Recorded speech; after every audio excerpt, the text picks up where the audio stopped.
we just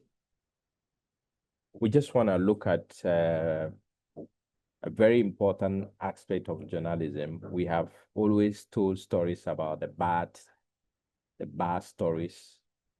We have told stories about how water is being polluted. We've told story about how the environment is being destroyed. But a very important aspect of telling story is to talk about how people are solving these problems. But I mean, in our part of the world, it is not always the case. In some instances, the best story you can find is a story that talks about the challenges, that talks about the destruction of our environment and other stuff. And therefore, people always want to appreciate such stories. But a new thing is happening in other parts of the world where journalists are encouraged to tell stories that can inspire change. And that is what some journalists call a solution journalism. And so today, people always try to link solution journalism to PR, where you would want to praise somebody doing something good. I mean, but that is not the case. I believe that after this training, you would be able to understand exactly what solution journalism is about and why we must tell solution stories. I will show some few examples of some of the solution journalism that I did, and you would have a clue of how it looks like. For instance, if there is a problem in your community, if somebody is cutting down trees, or if all the trees in your community are being cut down, and you find out that one person has gone back to plant the trees or to plant trees, so that in the next few years you would have trees grown where they were cut. So in as much as it's important for us to tell the story of the destruction of these trees, it is also important to also tell the story of how someone is planting these trees to inspire change and why the person is planting them and what the person seeks to achieve. So solution journalism focuses on how people are responding to problems. Yeah. So things that are working. What are the things that people are doing that are working, that are solving problems? And you should have evidence to show, not statements. So, like I mentioned earlier, it is not just what is going wrong. I mean, it is about what is working. What are the people doing to change the narrative? Yes, there could be a climate impact on crops. The rainfalls are not coming, or there is an intermittent rainfall, and therefore people cannot plant. Now, we have seen someone trying to innovate, try to create a small dam to help these. There is someone somewhere trying to provide a solution, even though the solution might not be that great, but it is cost effective. For instance, providing small dams or creating a small borehole to be able to water his farm. Such story is very important to tell because even though it is a local way of solving the problem, it is important to tell such stories because it will inspire change elsewhere. People watching or reading the story in other places would want to imitate such a thing, and probably to change their situation. And so solution journalism has no anything small about it, and therefore it's important. So now, example is a coastal village in Senegal or in Ghana, or what is happening in Nigeria right now. I understand in the last few days there were some heavy downpour. There was a downpour where people lost their property to flood and other stuff. So assuming we have something like coastal village in Senegal using mangrove restoration to combat flooding, it's a good story to tell. Assuming people are building houses, climate resilient housing, and it can withstand flood, it's a good story to tell, because you are telling such a story not necessarily to praise them, but to let the world know that they can same solution can be applied in their situation. And therefore, it's important for you to tell such story. That is why people assume that, or people think that it is a PR. You are actually, what they call it, praising the person, which in the past, it was not common. But in solution journalism, part of solution journalism is to be able to tell how the solution or the change is helping lives. Okay, so it's important to tell such stories, and it is becoming very common. Yeah. Now, why biodiversity stories matter?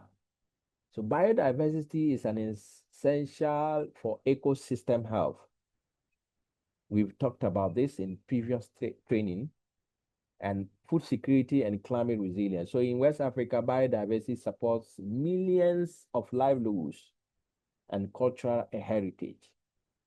And that is why we need to tell solution journalism in this area. We tell solution journalism stories in this area, so that people elsewhere will be able to do same to solve the problems. It is not more about talking about the problems. We have to look at how these problems are being solved elsewhere. Now, why? Now, another scenario is that Ghana's cocoa farms threatened by deforestation. What is being done to reverse it? Yes, we know that there is a galamsey, which is illegal mining here in Ghana, and people are cutting down cocoa trees to mine. So aside that, with areas where we have these cocoa trees, we have forests, and these forests are being destroyed. So it is not just about telling the problem of the cocoa farm, but it is also about telling what is being done to reverse it. It's important to tell that story, because you need people to know that a certain group of people somewhere are making an effort to correct the mistakes.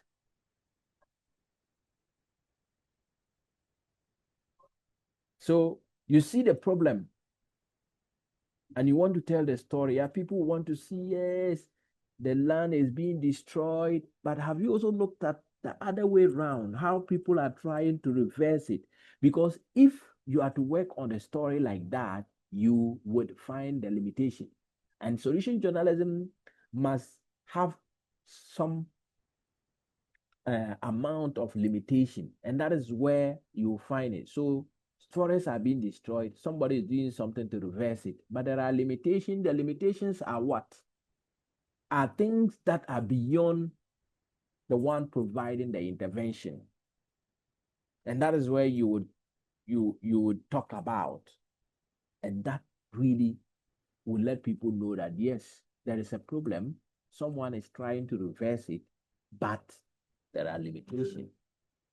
So how do we solve that limitation? So challenges in biodiversity reporting. We have most media houses coverage emphasizes doom and gloom. Like I mentioned earlier, narratives, making audience feel powerless. So, I mean, most journalists don't always explore what is being done to address biodiversity loss. Okay, so we need to start working on stories like that. It's not just about the doom and gloom stories. It's about interventions too. Yes. So, in fact, we now have journalists who would want to tell stories about how things are being changed, things are being done to change the lives of people.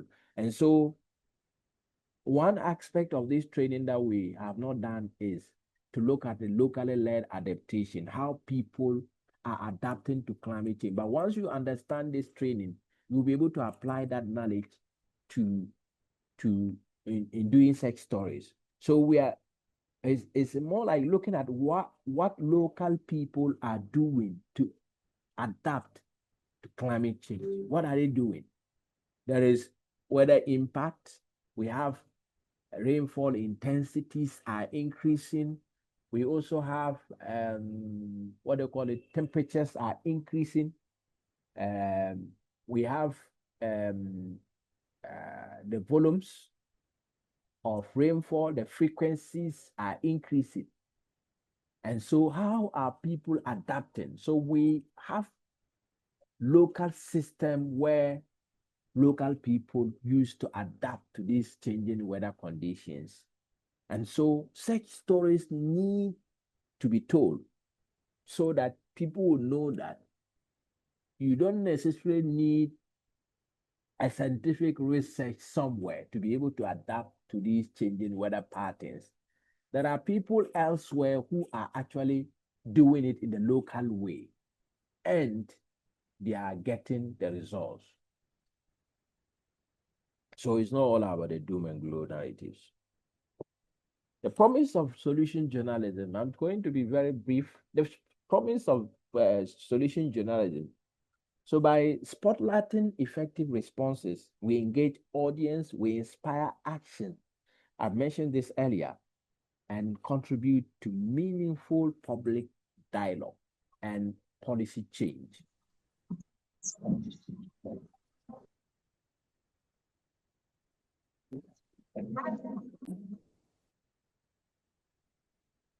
So you find out that a community has a lot of criminals, okay? And out of 100 people, you're going to see like you hardly see one person. Almost everybody is a criminal, right? So now, a group of people within the community decided to look for a change. And they want to change the story of the community. Such a story, even if you want to spend your entire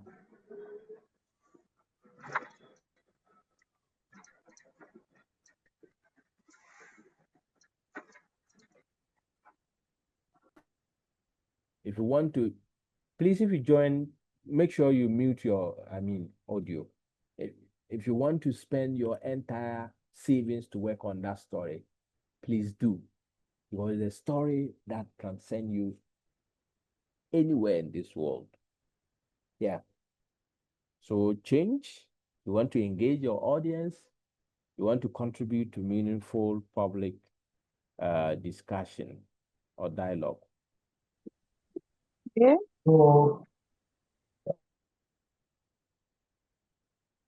So key elements of solution stories. What are the key elements that we need to look out when we are working on a solution stories? One is response to the problem.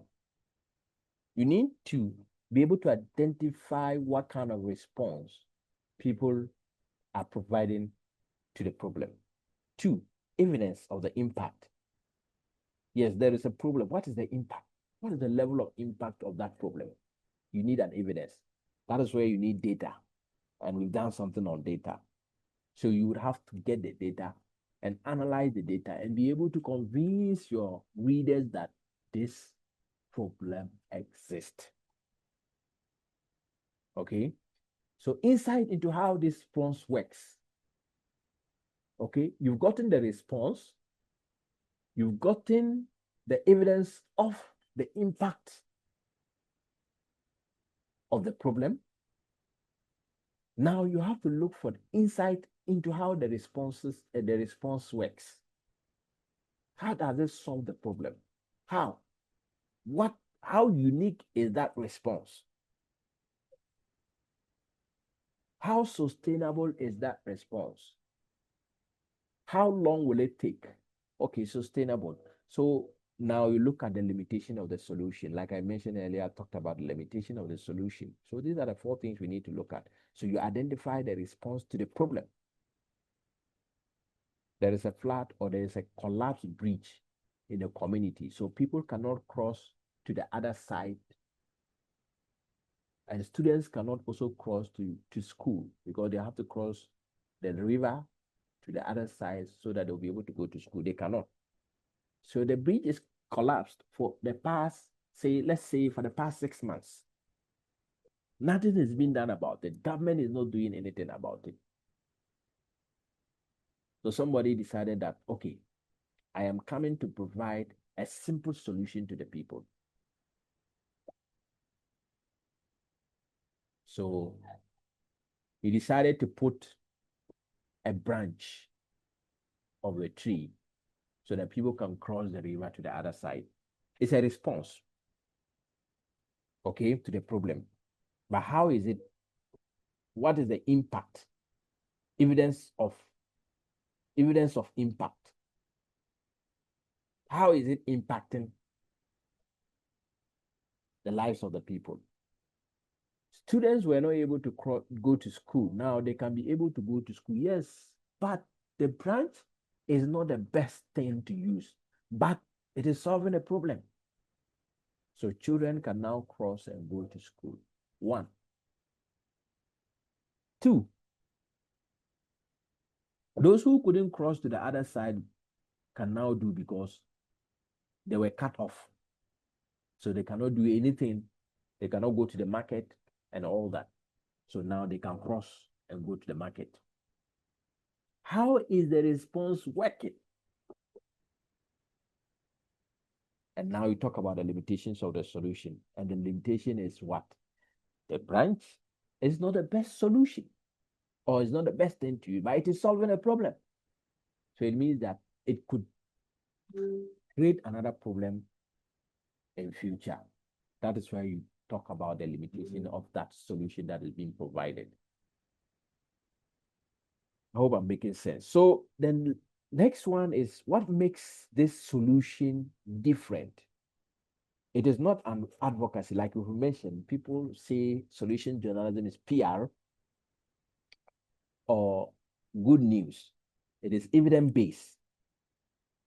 It is not about advocacy or good news. Somebody comes to tell you that I have provided 50 bags of food to a community. There is no evidence. You only see the pictures. You've not seen it. You've not gone back to check how is that affecting life. Because if you come and give me one pure water that I drink today, I mean, you don't go and tell a story about that and say somebody is solving a problem, because the pure water you gave it to the person can only last within that period. Okay. So critical reporting that asks what is working, why, and how can we learn from it. That is why I talked about action elsewhere. You are doing such stories to ensure that other people will learn from the solution that somebody or a group of people are providing. Yeah.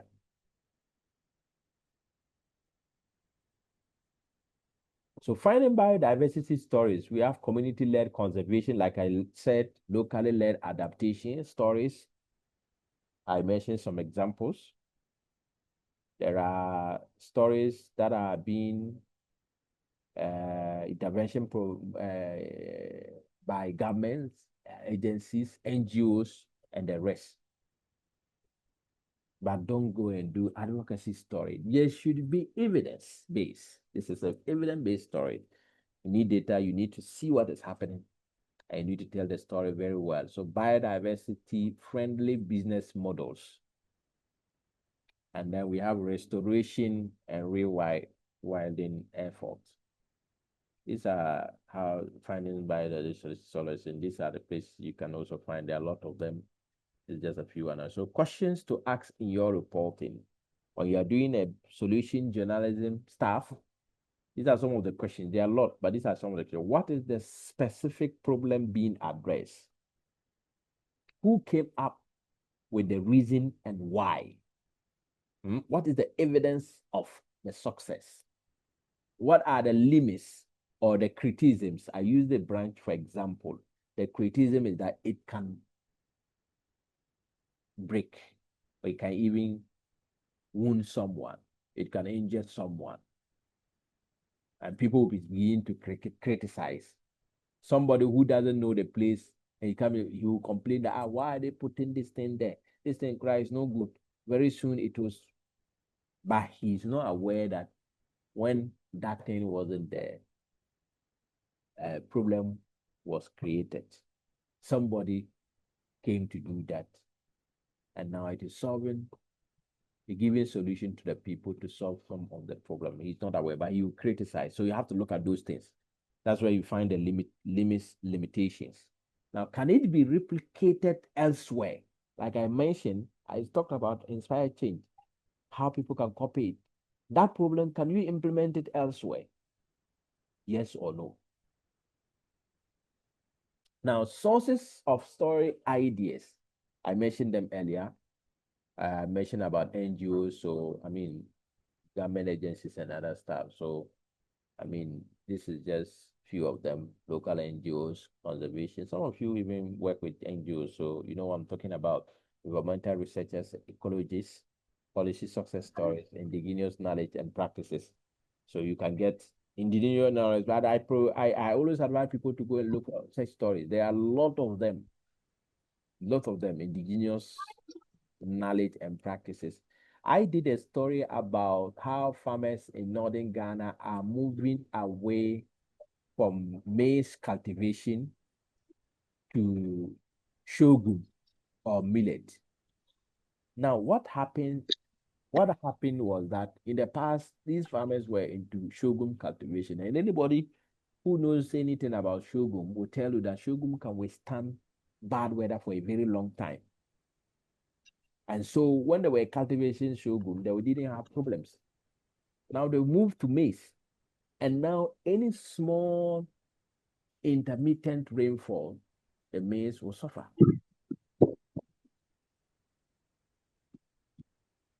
So what did they do? They decided that, okay, we are going back to sorghum. And with the sorghum, even when you don't apply fertilizer, it will grow. If the rains don't come for a very long time, it will still be able to adapt. So now, the knowledge that their fathers or their grandparents passed to them is working today. They didn't know that they went to maize. Now they have gone back to sorghum. And now they think that they are doing well than before. So it's just one of the stories that you can look at and then work on. So now a case study. For example, a community in northern Ghana revives degraded forest lands through native tree planting, supported by traditional leadership and NGOs. Native trees, we have the neem trees and other stuff. We have the neem trees, even though the neem trees are not more like they naturally grow. I would say they are I'll describe them. It's been found in Africa and Asia. So some of the native trees are not common now. So if you see people planting them to restore a forest land, it's a good solution story to tell.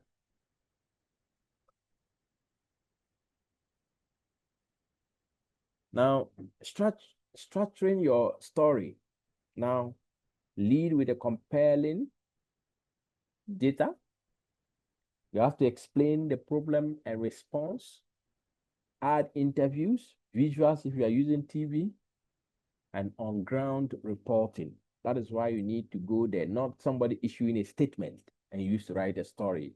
You need to see the evidence yourself, feel it, so that when you are writing the story, you don't just rely on what somebody has told you, but what you saw, what you felt, and what you experienced. You tell the story. So you include evidence. So I've talked about that. Now, tools and resources. We have Solution Journalism Network. I'm sure you people know about all of these things. I mean, if you use investigative tools for verification, this was part of the previous training that you did. Now, ethics and responsibility. Avoid greenwashing. Always verify claims. Verify claims. That is why you have to go beyond what they are telling you. Verify these claims. If somebody tells you that they've been able to construct 20 boreholes, go and verify. Go and count them and ensure that there are 20 boreholes and they are located exactly where the person told you they are. Now give voice to local communities. This is where solution journalism is interesting to tell. Solutions that are being found in local communities, that are being championed by the local people. It's a great it's a great story to tell. Now be transparent about limitations. Don't exaggerate. Don't add anything that you didn't see or you were not told. Yeah. Now, your role as a journalist, you are not just informing the public, you are influencing decision makers and educating communities and holding institutions accountable through hopeful and truthful reporting. That's your role as a journalist. And then this is a practice activity that you can look at. And because this is the last training, I will just say that if you want, you can go and try it alone, because there are other activities that we need to do. And you find a recent biodiversity project in your country, draft a solution-focused news story outline, include source ideas, evidence to verify, and storytelling approach. So this is basically about solution journalism. Let me show you one. So we are done for this training. I told I'm going to be brief, very short, because most of the things that you've done, I mean, were very helpful. I just wanted to show you how solution journalism is different from just reporting what somebody has issued, because you need evidence, you need data, you need to know the limitation and all that. Let me just show you something brief about one of the solutions. In the newsroom. So I believe that many of us who are journalists are quite familiar with solutions journalism. So if you have any question, here just a finished presentation. If you have any question, I think the floor is open now for you to ask, for those of you who are new to solution journalism. Thank you.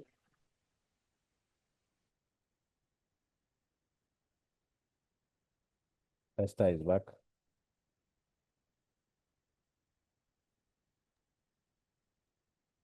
Hello, Esther. Welcome back. I think your network is fluctuating, I guess. Welcome back. So Mr. Mahmoud had just finished his presentation. Now the floor is yours.